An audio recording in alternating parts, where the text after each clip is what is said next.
امریکہ کا ایک نمائندہ آیا دیوبند اور اس نے دارالعلوم کو دیکھا، اور دیکھنے کے بعد محتمم صاحب سے اس نے کہا کہ آپ کا مدرسہ بس اتنا ہی بڑا ہے، یعنی رقبے کے اعتبار سے ایسا جیسے اس کو چھوٹا لگا ہو، حالانکہ وہ کئی سو بیگھے میں بنا ہوا ہے۔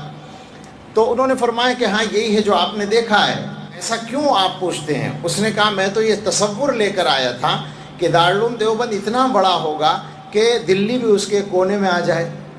انہوں نے کہا ایسا تصور کیوں لے کر آئے تھے؟ تو اس نے کہا کہ میں وزارت خارجہ کے خفیہ محکمے کا افسر ہوں، اور میری جو ڈیوٹی ہے وہ مسلمانوں کی دینی سرگرمیوں کی تحقیق ہے اور اس کی رپورٹ مرتب کرنا ہے۔ میں ساری دنیا میں جہاں بھی مسلمان رہتے ہیں اور کچھ کام دین کا کرتے ہیں وہاں جاتا ہوں۔